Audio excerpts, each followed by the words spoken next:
मसीह खुदावंद में आज की सुबह आप सब पर सलामती हो। मैं पास्टर सुहेल जॉन एक बार फिर मॉर्निंग डिवोशन के साथ आप सबकी खिदमत में हाजिर हूँ और आज की सुबह हम अपने उसी टॉपिक को आगे लेकर बढ़ेंगे, रूहानी जंग के असूल। कल हम सीख रहे थे रूहानी जंग का पहला असूल वो था चुनाव।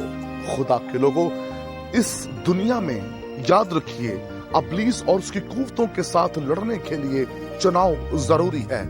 हमारे यहाँ ऐसा भी है कि खुद से भी लोग अपना चुनाव कर लेते हैं और समटाइम तो ऐसा होता है कि जिनके पास रुपया पैसा होता है, उनका कोई मुकाम होता है तो उनको तो वैसे ही चुन लिया जाता है। आज लोग खुदा की हजूरी में चुनाव नहीं कर रहे, आज सिर्फ उनकी पर्सनैलिटी को और उनके रुपए पैसे को देकर उन्हें स्टेज दिया जाता है, उन्हें मज़बा पर खड़ा कर दिया जाता है और ऐसों को जंग में भेज दिया जाता है। और याद रखें, ऐसे लोगों का हाल वैसा ही होगा जैसा एली काहन के बच्चों का था। याद रखिए, जो पाक रूह की हजूरी दुआ और रोजे में रख कर लोगों का चुनाव किया जाता है, खुदा से पूछकर चुनाव किया जाता है, वो हमेशा जंग में फाते होते हैं।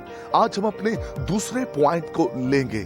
खुदा के लोगों, रूहानी जंग का दूसरा असूल ये है कि जंग करने के लिए हाथ में लाठी हो। मूसा हाथ में लाठी लिए हुए पहाड़ पर चढ़ गया।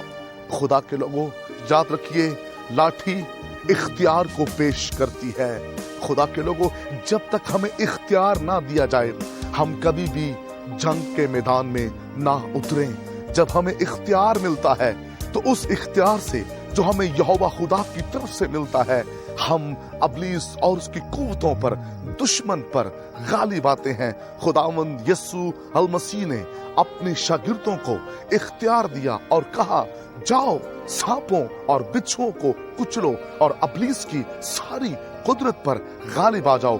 खुदा के लोगों, जब हमें इख्तियार मिलता है तो फिर हम चंद एक बदरूहों पर, नापाक तस्वीरों पर गालिब नहीं आते, हम इब्लीस शैतान की तमाम कुव्वतों पर गालिब आते हैं। खुदा के लोगों, क्योंकि हमें इख्तियार दिया गया है। इख्तियार के बगैर हम जंग नहीं लड़ सकते। जिसके पास इख्तियार है वही रूहानी जंग करे। अगर आप इख्तियार के बगैर लड़ेंगे तो नाकाम हो जाएंगे। क्या जो रूहानी जंग कर रहे हैं, क्या खुदा ने उन्हें इख्तियार दिया? क्या उनके पास इख्तियार है? खुदा ने मूसा को इख्तियार दिया और जब जब भी वो अपनी लाठी को उठाता था, जमीन पर अजीम काम होते थे। फराउन के सामने जब भी वो खड़ा हुआ, खुदा ने उसे फतह से बढ़कर गलबा दिया। जब आपके पास इख्तियार होता है तभी बैरे कुलजम चिरते हैं। जब आपके पास इख्तियार होता है तभी यरूह की दीवार गिरती है। जब आपके पास इख्तियार होता है तभी जाति जूलियत हलाक होता है। जब आपके पास इख्तियार होता है तभी बदरूहें भाग जाती हैं। जब आपके पास इख्तियार होता है फिर लंगड़े चलते हैं, अंधी आंखें खुलती, गूंगे बोलते हैं, गुनाहगार अपने गुनाहों से निजात हासिल करते हैं। इख्तियार के बगैर कभी भी रूहानी जंग लड़ी नहीं जा सकती।